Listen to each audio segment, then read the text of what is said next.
के दशरथ ने बाण मारा जान के दशरथ ने बाण मारा जान के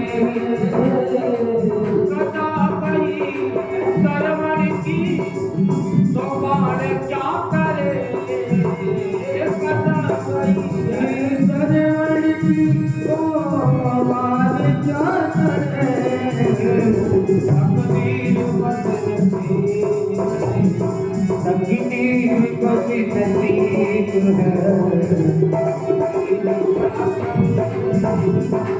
अपनी बदनसीब है अपनी बदनसीब है इसलिए क्या करें भाग्य अच्छा नहीं है तो कार्य तो अच्छा करो भाग्य जरूरी नहीं कि अच्छा हो तब अच्छा कार्य करो भाग्य अच्छा है या नहीं है कुछ चीज तो ठाकुर जी पे छोड़ देना चाहिए श्री भगवान पे छोड़ देना चाहिए कुछ काम स्वतः से अच्छा करो जब आप अच्छा करोगे तो ईश्वर भी आपका अच्छा करेगा एक तो आपका कार्य भी अच्छा नहीं है अब क्रिया भी आपकी उसी तरह चल रही है इसलिए कहा गया है महाराज दशरथ ने सप्तवेदी बाण चलाते थे उन्होंने श्रवण कुमार को जानकर बाण नहीं मारा था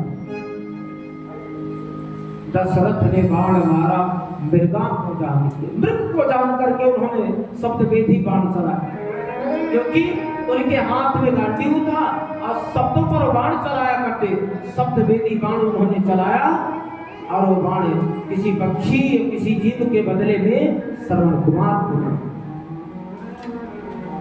हाय हाय चलाया तो पता लगा उनको नहीं पता था उन्होंने जानबूझ के थोड़ी मारा लेकिन होनी कुछ भी करवा देती इसी को कहते हैं प्रारब्ध भाग्यम सर्व भाग्य सदा फल देता है लेकिन भाग्य अगर कमजोर है तो कार्य करना बंद नहीं करना चाहिए आपके जीवन में ये जरूरी नहीं है कि बहुत कुछ प्राप्त होने से आपको करना है अगर नहीं प्राप्त होती है भाग्य आपका कमजोर है तो कुछ करते रहे करते करते थोड़ा बहुत प्राप्ति होगा अगर काम ही करना बंद कर देंगे तो जो है वो भी हाथ से सरक जाएगा इसी प्रकार धुंधकारी का उत्पाद बढ़ता गया पूरे मोहल्ले में अब उसको जितना बड़ा होता गया उतने उसको धन की आवश्यकता पड़ी चोरी करना शुरू कर दिया डकैती करना शुरू कर दिया उसके बाद जब और बड़ा हुआ तो अपने माँ से रोज पैसे मांगता था लाओ खर्चा है माँ कहती थी बेटा कहाँ से थोड़े दिन तक देती रही जब घर का सब संपत्ति नष्ट होगा तो उसने देने से मना कर दिया जानते हो क्या क्या उसने माता पिता दोनों को मार डाला धन के लालच में वैश्यावृत्ति करने लगा इधर उधर जाने लगा गलत काम करने लगा जहां आदमी गलत काम करेगा और अनन्य प्रकार की वस्तुओं में जाएगा तो पैसे की तो आवश्यकता पड़ती और पैसे की वजह से उसने अपने माता और पिता के दोनों की हत्या की अपने माँ की और बाप की दोनों की उसने हत्या कर दी उसने सोचा कि अब तो कुछ होने वाला है नहीं तो जब ये नहीं रहेंगे तो सारा धन मेरा हो जाएगा माता पिता की हत्या करने के बाद घर मकान जितना था संपत्ति सब नष्ट कर दिया सब वैश्यावृत्ति में नष्ट कर दिया खत्म कर दिया कुछ नहीं बचा अब नाचने वालों के पास जाता था और रोज कहती थी धन लाओ कहीं इधर से उधर से इधर से उधर से कुछ ना कुछ करके लाता था लेकिन जब सेवाएं समाप्त हो जाते हैं तो कहीं ना कहीं कुछ करना पड़ता उसने सोचा करूं क्या जितना धन दौलत वैभव होगा सब नष्ट होगा इधर उधर घूमने के बाद उसने सोचा कि कहीं बड़ी चोरी की जाए जिससे सारे लोग मेरे रास्ते पर अगर सारे लोग नहीं आए तो मेरा वैभव नष्ट हो जाएगा मेरी जो बनी बनाई इज्जत है वो भी सब खराब हो जाएगी खत्म हो जाएगी इसलिए उसमें जाकर पड़ोस में मोहल्ले में एक राजा के यहाँ चोरी किया वैश्याओं को धन देने के लिए राजा के यहाँ उसने चोरी किया और जितना धन दौलत था सब लेकर वैश्याओं के पास गया।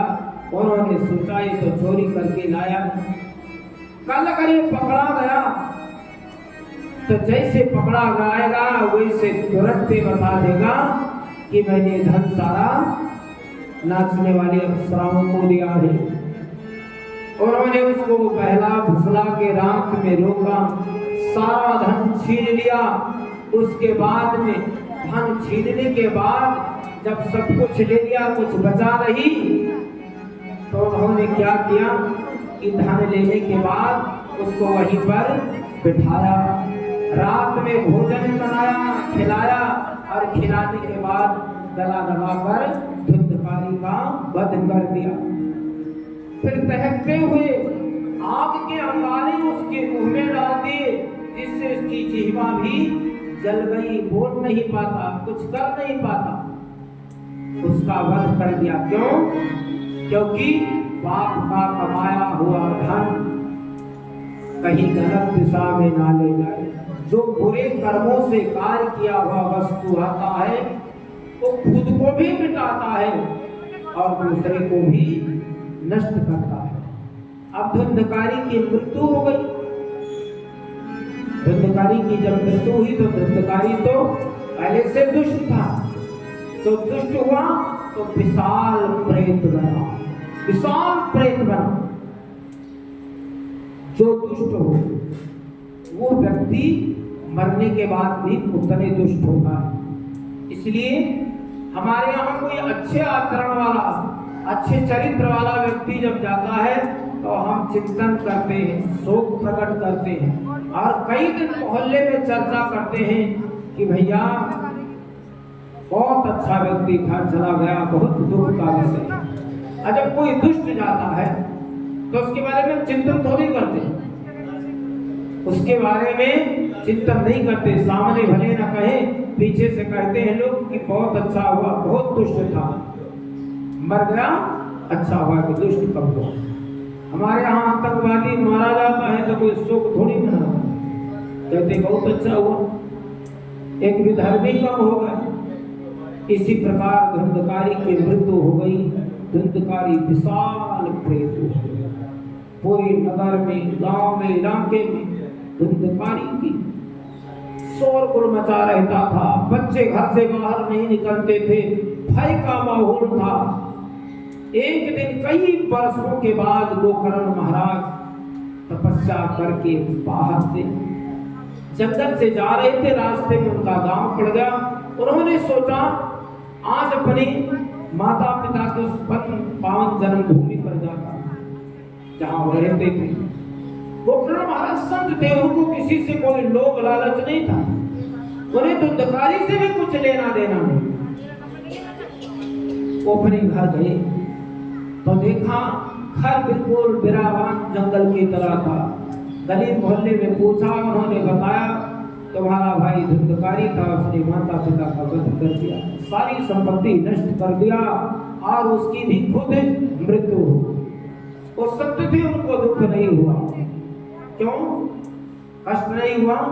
क्योंकि संसार में ना कोई आपका अपना है, ना कोई पराया है, ना कोई साथ आया है, ना किसी के साथ जाना है।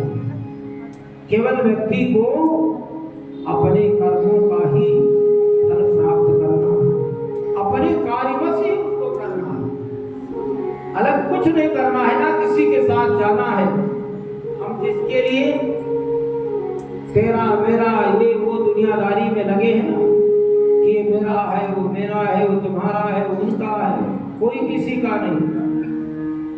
धन दौलत और माल खजाना यही पड़ा रह जाएगा। इस संसार में कुछ जाने वाला नहीं है। जो कहते हैं फैक्ट्री मेरा, महल मेरा, बंगला मेरा, घर मेरा, कुछ जाने वाला नहीं है। सब यही पड़ा रह जाना है, यही रहेगा, साथ नहीं जाने वाला है। क्यों? क्योंकि ना कुछ लेकर आए थे, ना लेके जाना है।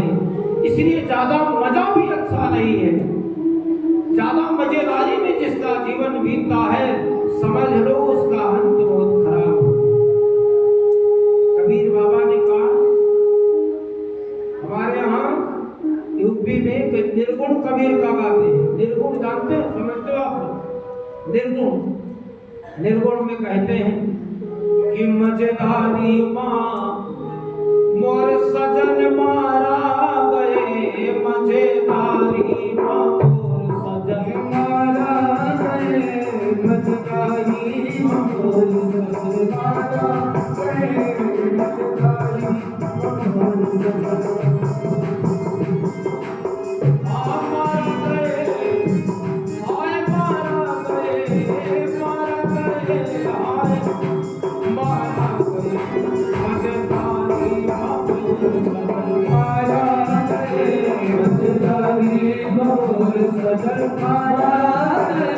मजेदारी माँ मोर सजन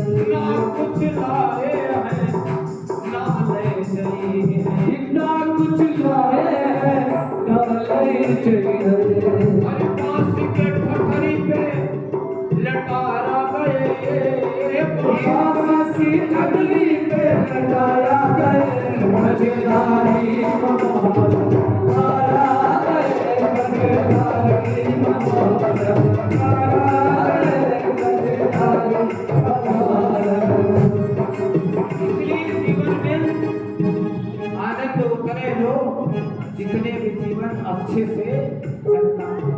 अगर ज्यादा आनंद आएगा तो जितना पहले मजा लोगे, अंत समय उतनी सजा मिलेगी। दीनानाथ की कचहरी में आए हुए बात जाकर जैसे बात सजाए। उस अदालत में कोई रिश्वत नहीं चलती, कोई घूस नहीं चलता है। वहां पे जो आप करेंगे उसका हिसाब देना पड़ेगा। इसलिए वो करण महाराज को कोई शोक नहीं था, कोई दुख नहीं था, कोई पीड़ा नहीं थी। आए, देखा, आंगन को साफ किया, मच्छी पड़ी थी, बट उसको डाला और अपना पटुका बिछाया, लेट गए। रात में जैसे 12 बजे धुंधकारी उनके चारों तरफ घूमने लगा, तरह तरह की आवाज निकालने लगा, चिल्लाने लगा, हल्ला मचाने लगा। कहा, भाई कौन हो, बताओ, सामने आओ। जब सामने आने की बात कहते तो बड़े जोर से गर्जना करता, पर सामने नहीं। एक दिन बीत गया, 2 दिन बीत गया, तीसरे दिन धुंधकारी को गोकर्ण महाराज ने हाथ में जल लिया। कहा, दुष्ट जो भी तुम हो, मेरे सामने आ जाओ, वरना मैं इस जल से आमंत्रित करके तुम्हें भस्म कर दूंगा। धुंधकारी सामने खड़ा हुआ, कहा, भाई मैं आपका भाई। सारी दुर्दशा बताई, ऐसे ऐसे प्रेतायोनि हमको प्राप्त हुई, हम प्रेत योनि में ऐसे गए, हमें प्रेत योनि इस प्रकार प्राप्त हुई, इसलिए भाई हमें इससे मुक्त करवाओ, किसी तरह से हमें मुक्ति मिल जाए। गोकर्ण महाराज ने कहा कि ठीक है भाई, 1000 गया में श्राद्ध किया, जिसको पिंडदान कहते हैं। गोकर्ण महाराज ने धुंधकारी के लिए गया में एक नहीं 1000 गया श्राद्ध किया। और जब वो श्राद्ध करके आते थे तो रात्रि में धुंधकारी जो के तो खड़ा रहता। उन्होंने कहा, भाई मैंने इतने पिंडदान किए, इतने निदान किए, इतने उपाय किए, इतने दशकांत क्रिया किए, इतने त्रिपुंडी श्राद्ध किए, पर तुम जो के तो हो, इसलिए क्या कारण है जो तुम्हें मुक्ति नहीं मिल रही? उसने कहा, भाई मुझे कुछ नहीं पता है, मुझे कुछ नहीं पता है, मुझे तो ये पता है कि आप मेरे भाई हो, आपका कार्य है, आपका कर्तव्य है, आपका फर्ज है कि मुझे मुक्ति दिलाओ। और मैं इस प्रेतायोनि में भटक रहा हूं, बहुत परेशान, मुझे शांति नहीं मिल रही भाई, इसलिए मुझे कोई मुक्ति का मार्ग बताओ। शांति करा दो। उन्होंने कहा ठीक। गोकर्ण महाराज ने धुंधकारी के लिए श्रीमद् भागवत महापुराण की कथा का आयोजन किया। कथा पूरी हुई। 7वें दिन जब कथा का विश्राम हुआ, 8वें दिन धुंधकारी फिर यूं ही चिल्लाता है। उन्होंने कहा अरे भाई, मैंने इतना कुछ किया, इतना करने के बाद भी तुझे मोक्ष नहीं मिली, तुझे मुक्ति नहीं मिली। कहा भाई, सब कुछ करने के बाद मेरे मन को शांति नहीं मिली।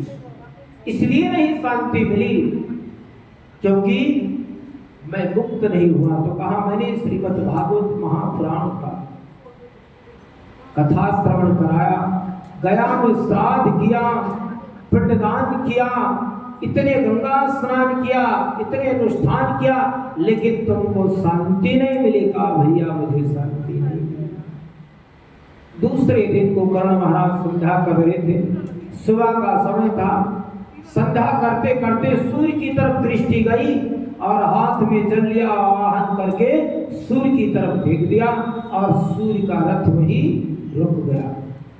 भगवान भास्कर ने पूछा, कहा भाई बताओ, किस लिए आपने मेरा मार्ग रोक दिया है, क्या चाहते हो?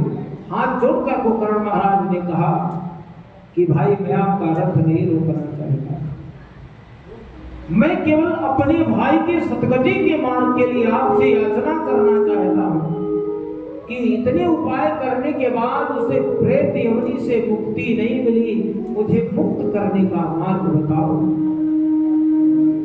भगवान सूर्य ने कहा श्रीमद् भागवत महापुराण की कथा बताओ, उससे मोक्ष मिल जाएगा। कहा कि मैंने 1000 गया में पिंडदान किया, हजारों श्राद्ध किया, आज श्रीमद् भागवत महापुराण की कथा भी श्रवण कराया। कहा जब आप कथा कराते हैं, सच्चिदानंद रूपाय विष्णु पदात हेतुपत्र विनाशाय श्री कृष्णाय, जैसे इस श्लोक का नाम आपने पहली बार लिया, वो प्रेत योनि में घूमने वाला, भटकने वाला धुंधकारी लाखों मील दूर भाग गया। जिसको मुक्त करने के लिए आप श्रीमद् भागवत महापुराण की कथा करवा रहे हैं, श्रवण करवा रहे हैं, उसके कानों तक एक शब्द नहीं गया। शब्द पढ़ते वज्र के समान लगा, इसलिए मीलों दूर भाग गया। इसलिए भागवत से उसकी मुक्ति नहीं हुई। तो कहा फिर महाराज बताएं। भगवान सूर्य से पूछा गोकर्ण महाराज ने कि बताओ कि कैसे मुक्ति मिलेगी, किस प्रकार मुक्ति मिलेगी, कौन सा उपाय करूं, कौन सा यत्न करूं, किस प्रकार कार्य करूं जिससे मुक्ति मिले। उन्होंने सारा विस्तृत विधान बताया। कहा श्रीमद् भागवत महापुराण की साप्ताहिक कथा का आयोजन करो और धुंधकारी को मोक्ष दिलाने के लिए 7 गांठ का बांस मंगवाओ, एक खड्डा खोदो और उसमें उसकी प्रेतात्मा को आवाहन करके उसके नीचे दबाओ, बांधो, उसका आवाहन करो। आवाहन करने के बाद जब वहां पर वो स्थिर होगा और कथा श्रवण करेगा, तब धुंधकारी मुक्त होगा। तब धुंधकारी को मुक्त कराने के लिए गोकर्ण महाराज ने सारा विधान किया।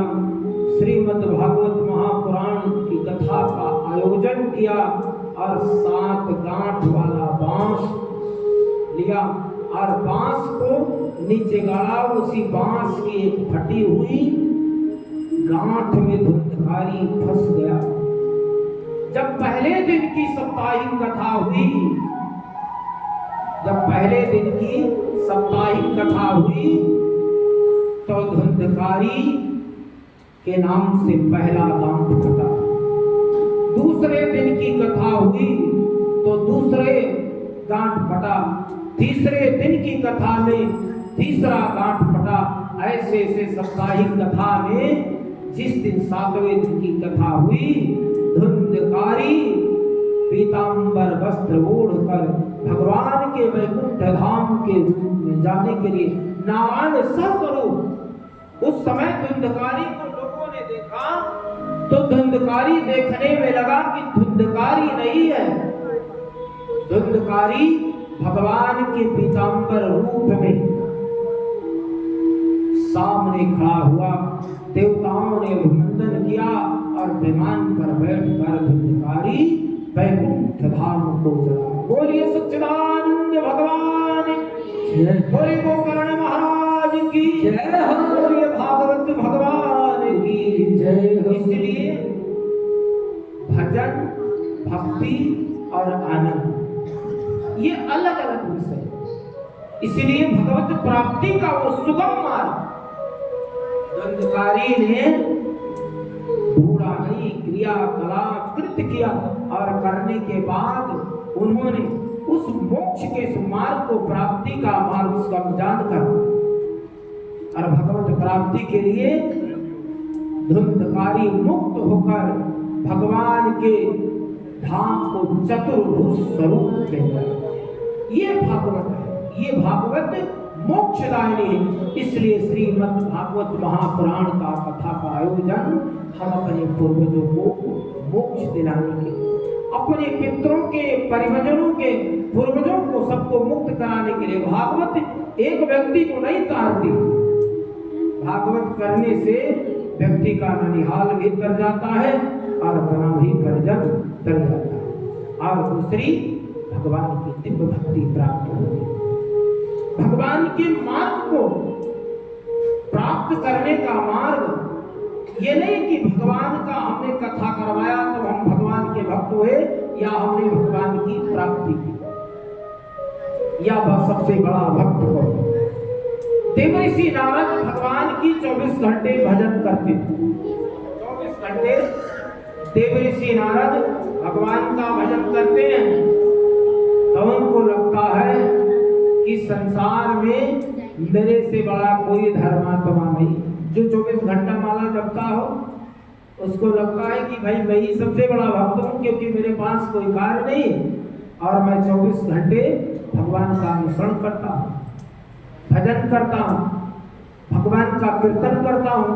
इसलिए कई लोग होते नहीं तो कहते हैं कि भाई मैं बड़े भक्त आदमी हूँ, मैं बड़ा भक्त हूँ। देवर्षि नारद ने एक बार वैकुंठ गए, वैकुंठ में भगवान के धाम गए और उन्होंने पूछा कि प्रभु एक मन में मेरी जिज्ञासा आ गई है। कहा बताओ देवर्षि क्या चाहते हो, क्या पूछना चाहते हो? कहा प्रभु पूछना ये चाहता हूं, इस संसार में आप सबसे अधिक प्रेम किससे करते हैं? भगवान ने कहा अरे देवर्षि आपने क्या शब्द पूछे, इस संसार में आप मुझसे पूछते हैं कि सबसे ज्यादा प्रेम आप किससे करते हैं? मैं तो पूरे संसार से अधिक प्रेम करता हूं, क्योंकि मम प्रिय सब मम उपजाए, अकामे अधिक मनुज बड़े भाई। संसार में इस सृष्टि में कोई ऐसी वस्तु नहीं है जो मेरा उत्पत्ति किया हो, जिसको मैंने जन्म ना दिया हो। इसलिए मुझे तो सबसे संसार में प्रेम, जीव जंतु बस बच्चों जितने सबसे मैं प्रेम करता। फिर भी देवर्षि नारद ने कहा कि नहीं प्रभु, उसमें किसी एक विशेष का नाम बताओ। तो कहा भाई मनुष्य से मैं ज्यादा प्रेम करता, क्योंकि संसार में सबके पास कुछ चीज की कमी है। कोई बोलता नहीं तो कोई सुनता नहीं, कोई कहता नहीं, कोई मांगता नहीं, पर मनुष्य में सारे गुण थे। बुद्धि भी दिया, विवेक भी दिया, ज्ञान भी दिया, कान भी दिया, नाक भी दिया, मुख भी दिया। सारे बंधनों का रसपान कर सकता है, सारी बातों को मनवा सकता है, अपनी व्यथा को कह भी सकता है, उसको ज्ञान भी दिया है। इसलिए सबसे अधिक उसमें प्रेम मेरी आस्था रहती है, क्योंकि वो मेरा भजन भी करता है। इसलिए तामे अधिक मनुष्य मेरा, मुझे मनुष्य से अधिक प्रेम है। देवर्षि नारद ने कहा प्रभु मनुष्य में भी बताओ कि विशेष के किसी एक व्यक्ति का नाम है।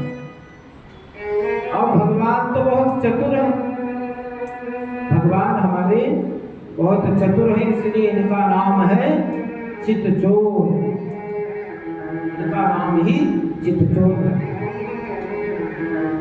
इसलिए भगवान तो समझ गए कि देवऋषि नारद के मन में केवल एक ही भाव उत्पन्न हुआ है कि सबसे अधिक प्रेम का मतलब खुद को चाहता है कि कहो कि सबसे बड़े भक्त आप हो। देवऋषि नारद के मन में यही था कि मैं 24 घंटे वीणा वादन करता हूँ और नृत्य करता हूँ, भजन करता हूँ और कथा करता हूँ, इसलिए सबसे ज्यादा प्रसन्न तो भगवान मुझसे होंगे। इसलिए ठाकुर जी भी कहेंगे देवऋषि तुमसे अधिक प्रिय कोई नहीं है। देवऋषि नारद ने कहा कि बताओ प्रभु। भगवान ने कहा नहीं भाई, अगर बता दूंगा तो आपको गुस्सा आ जाएगा, आपको बुरा लग जाएगा, इसलिए रहने को सारे संसार में प्रिय। देवऋषि तुम तो 24 घंटे भजन करते, तुम भी मेरे प्रिय भक्त हो। पर नारद ने कहा नहीं प्रभु, उसमें से बताओ कि सबसे अधिक प्रिय भक्त कौन है। देवऋषि नारद की बात सुनकर भगवान ने कहा देवऋषि आपने पूछ लिया है तो बता देता हूं, एक किसान मुझे बहुत अधिक प्रिय है। एक किसान जो है वो मुझे बहुत अधिक प्रिय है, इससे सबसे अधिक प्रेम मैं उस किसान से करता हूं। नारद वहां से चल पड़े और क्रोध बहुत आया देवऋषि नारद को भगवान के ऊपर। क्यों क्रोध आया, गुस्सा क्यों आया?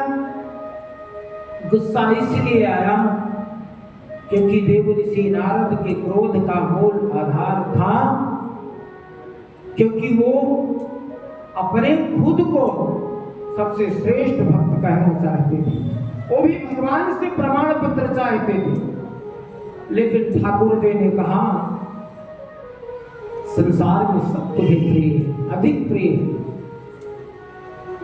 लेकिन एक किसान अधिक प्रिय है। तो देवऋषि नारद के मन में बड़ा खुराफात हुआ और उन्होंने कहा मैं परीक्षा के लिए नहीं जाऊंगा। भगवान की उस वाणी को सुनकर किसान की परीक्षा के लिए लेने के लिए देवऋषि नारद चले गए। देवऋषि नारद वहां से कुछ दूर गए, भटकते भटकते कई मीलों दूर जाकर उस किसान के गांव में गए।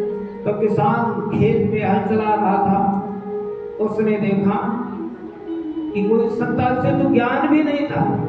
2-4 बार भगवान का नाम लिया, कृष्णा कृष्णाय वासुदेवाय हरि परमात्मने नमः सीताराम। उसके बाद कार्य करके अपने कार्य में लग गया। उसको कार्य से फुर्सत नहीं था, इसलिए अपने कार्य में लग गया और कार्य करता रहा। देवऋषि नारद ने सोचा कि 24 घंटे माला लेके, खरताल बजा के, वीणा वादन करके इस विष्णु का नाम मैं जपता रहता हूँ, पर इस दुष्ट ने मुझे कभी नहीं कहा कि ये सबसे अधिक प्रिय। और 4 बार सुबह से आया हूँ तब से गिनती करके नाम लिया और कहता है कि ये किसान बहुत प्रिय है।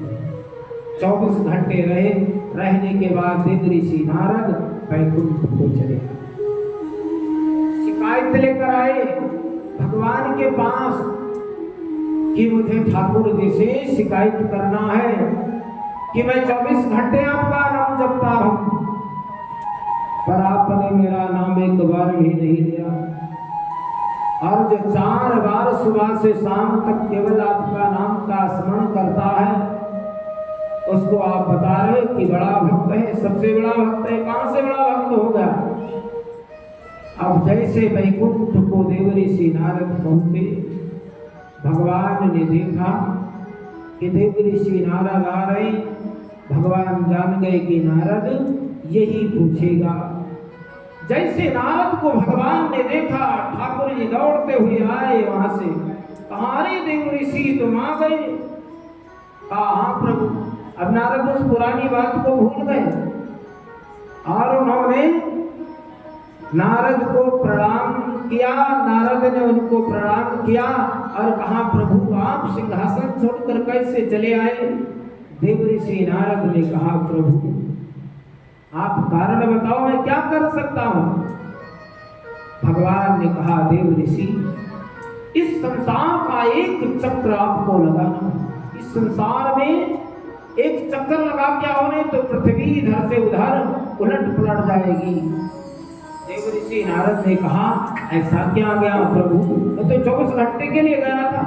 24 घंटे में ऐसा कौन सा गाज गिर गया जो पृथ्वी उलट पलट जाएगी? कहा, सवाल मत करो, केवल जाओ और कार्य करो। देव ऋषि नारद ने वो जो पूछने गए थे भक्त के बारे में वो भूल गए और देव ऋषि नारद वहां से चले गए। रास्ते में गए तो भगवान ने कहा, इससे नहीं जाना। कहा, हमारा पार्षद मिलेगा, एक वस्तु आपको देगा। कहा, चट पे जाओ, जय और विजय नाम के भगवान के 2 गण थे। कहा, वो मिलेगा, आपको एक पात्र देगा, उसको लेके जाना गया। कहा, प्रभु उसमें क्या होगा? कहा, आप जाओ, आपको खुद पता है, लेकिन उस पात्र में जो वस्तु भरा है, एक बूंद अगर इस पृथ्वी पे गिर गया, एक बूंद, तो पृथ्वी उलट पलट जाएगी। इसलिए देव ऋषि नारद उस वस्तु का ध्यान रखना कि गिरना नहीं चाहिए। देव ऋषि नारद ने पात्र हाथ में लिया, संसार का चक्कर लगाते लगाते 6 महीने बाद भगवान के धाम को आए। ठाकुर जी के पास जाकर कहा कि प्रभु, हमने संसार को प्रलय होने से बचा लिया। भगवान ने कहा, देव ऋषि नारद, तुमने बहुत उत्तम कार्य किया है। जो कार्य आपने किया है, संसार में वो कार्य कोई कर नहीं सकता है। इसलिए सबसे अधिक श्रेष्ठ उत्तम कार्य आपने किया। आपने जो कार्य किया है वो कार्य बिल्कुल सराहनीय है। लेकिन देव ऋषि, आप मुझे बताओ कि जब ये कार्य कर रहे थे तो आपने मेरा नाम कितने बार लिया? भगवान ने कार्य ऐसा दिया था कि बारी बराबर बारी है।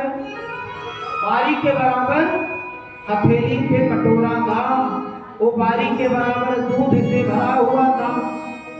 बारी बराबर बारी है और तांबे बहे बराबर। बारी के बराबर कटोरा भरा हुआ, बड़ी तेज की हवा चल रही। देव ऋषि नारद से भगवान ने कहा, एक बूंद अगर छलक गया तो पृथ्वी उलट पलट जाएगी। इसलिए देव ऋषि, तुमको ध्यान रखना है कि एक बूंद छलकने न पाए।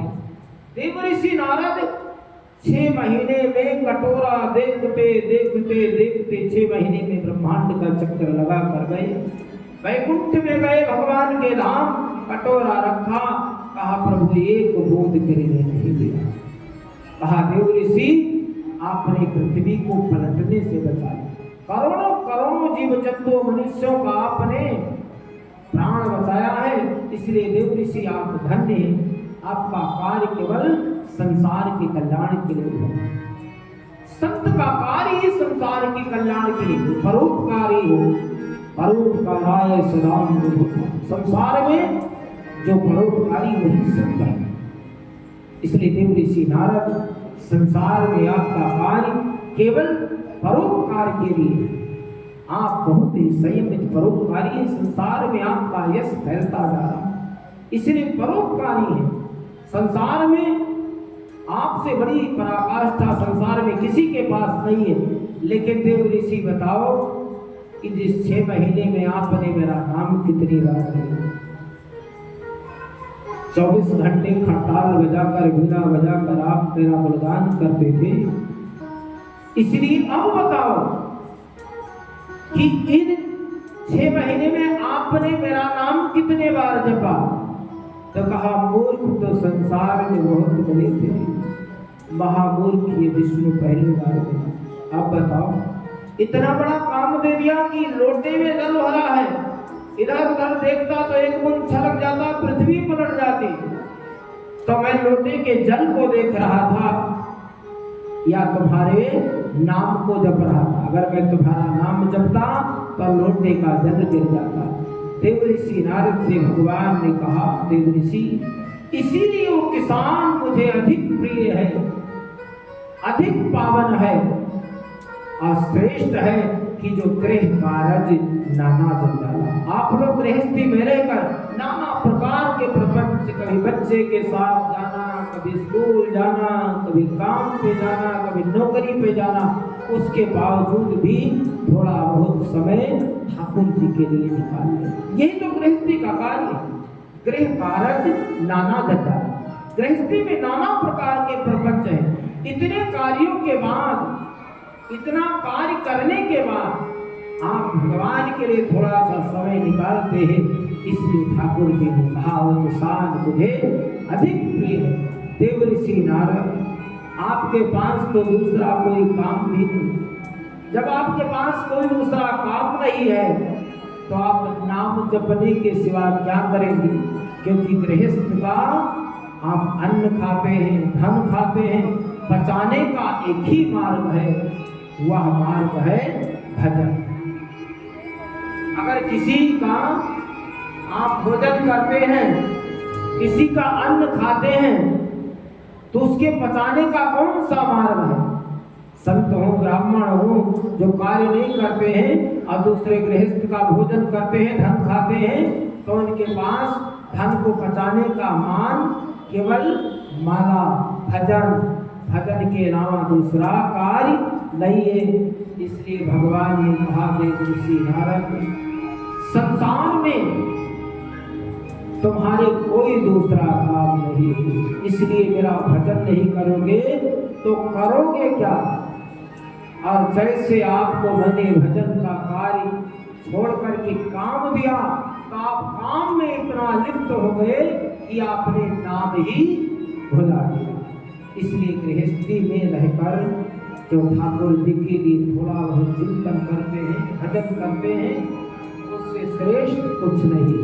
एक घड़ी आधी घड़ी, आधी में बुनियाद तुलसी संगत साध से हरे कोटि। बोलिए सच्चिदानंद भगवान की जय। कथा का समय हो गया है, इसलिए क्योंकि आज विलंब से शुरू हुआ। पहला दिन में थोड़ा बहुत इधर उधर होता है, तो पहले दिन कहीं भी कथा होती शुरुआत ही होता है, इसलिए भागवत का महात्म बताया और धुंधकारी को मोक्ष दिलाया। ये भागवत की पहली सीढ़ी है। और कल से आप लोग समय पे आइएगा। हम लोग